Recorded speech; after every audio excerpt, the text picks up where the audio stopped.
ফুটবলের সবচেয়ে মর্যাদাপূর্ণ ব্যক্তিগত পুরস্কার ব্যালন ডিওর। প্রতি বছরই ফুটবল প্রেমীরা অপেক্ষা করেন কে জিতবেন এই সোনালি বল। আর 2026 সালের ব্যালন ডিওর নিয়ে আলোচনা ইতিমধ্যেই শুরু হয়ে গেছে। বর্তমানে সবচেয়ে আলোচিত নাম হলো স্পেনের তরুণ তারকা লামিন ইয়ামাল। খুব অল্প বয়সেই তিনি নিজের প্রতিভা দিয়ে পুরো ফুটবল বিশ্বকে মুগ্ধ করেছেন। ড্রিবলিং, গতি, গোল এবং ম্যাচে প্রভাব বিস্তার করার ক্ষমতা, সব মিলিয়ে অনেকেই মনে করছেন ভবিষ্যতের সুপারস্টার তিনি। যদি বিশ্বকাপ এবং ক্লাব মৌসুমে দুর্দান্ত পারফরমেন্স করতে পারেন তাহলে ব্যালন ডিওরের বড় দাবিদার হয়ে উঠবেন। তবে তার সবচেয়ে বড় প্রতিদ্বন্দ্বী হতে পারেন কিলিয়ান এমবাপ্পে। ইতিমধ্যেই তিনি বিশ্বের সেরা খেলোয়াড়দের একজন। বিশ্বকাপে ফ্রান্সকে বড় সাফল্য এনে দিতে পারলে এবং ক্লাব পর্যায়ে ধারাবাহিক পারফরমেন্স দেখাতে পারলে ব্যালন ডিওর জয়ের সম্ভাবনা অনেকটাই বেড়ে যাবে। এছাড়াও আলোচনায় রয়েছেন ওসমান দেমবেলে।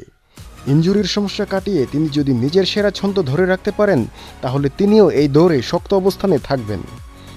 আরেকটি নাম যাকে কখনোই পুরোপুরি বাদ দেওয়া যায় না, তিনি হলেন লিওনেল মেসি।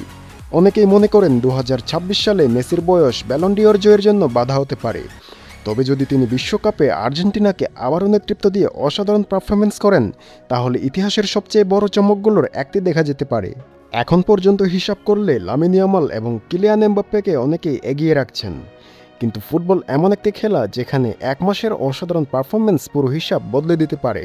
তাই ব্যালন ডিওর 2026-এর দৌড়ে বর্তমানে Lamine Yamal, Kylian Mbappe, Osman দেমবেলে এবং লিওনেল মেসির মতো তারকারা আলোচনায় রয়েছেন।